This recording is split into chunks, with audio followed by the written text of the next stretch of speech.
அஸ்ஸலாமு அலைக்கும் வரஹ்மத்துல்லாஹி வபரகாத்துஹு. தினமும் ஒரு ஹதீஸ். நாங்கள் ரசூலுல்லாஹி ஸல்லல்லாஹு அலைஹி வஸல்லம் அவர்களுடன் அமர்ந்திருந்தோம்.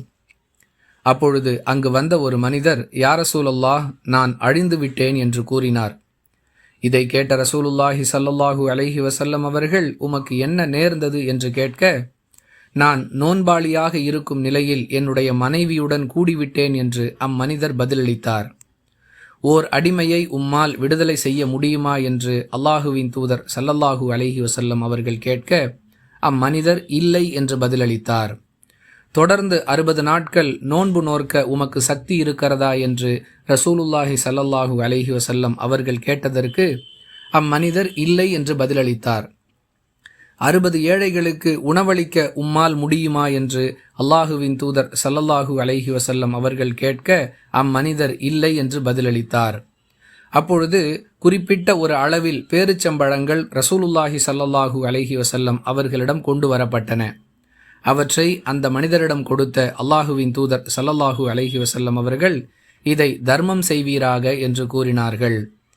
அதை பெற்றுக்கொண்ட அந்த மனிதர், இதை ஏழைகளுக்கா தர்மம் செய்வது என்று கேட்டுவிட்டு, மதினாவிலேயே என் குடும்பத்தாரை விட பரம ஏழைகள் வேறு யாரும் இல்லை என்று கூறினார்.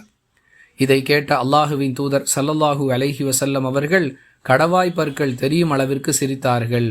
பிறகு இவற்றை உம்முடைய குடும்பத்தாருக்கே கொடுத்து விடுவீராக என்று கூறினார்கள். அறிவிப்பவர் அபூ ஹுரைரா ரலியல்லாஹு அன்ஹு. நூல் புகாரி, ஹதீஸ் எண் 1936. அன்பிற்குரிய அல்லாஹுவின் நல்லடியார்களே, ஒருவர் வேண்டுமென்றே நோன்பை முறித்துவிட்டால் அதற்கு பரிகாரமாக மேற்கூறப்பட்ட செயல்களை செய்ய வேண்டும் என்பது இந்த ஹதீஸ் சொல்லக்கூடிய சட்டம். அதற்கும் ஒருவர் சக்தி பெறவில்லை என்றால் அவர் குற்றவாளி ஆக மாட்டார் என்பதை இந்த ஹதீஸின் நிறைவு பகுதியிலிருந்து அறிந்து கொள்ள முடிகிறது. வாஹிர் தஅவானா அனில் ஹம்துலில்லாஹி ரப்பில் ஆலமீன். அஸ்ஸலாமு அலைக்கும் வரஹ்மத்துல்லாஹி வபரகாத்துஹு.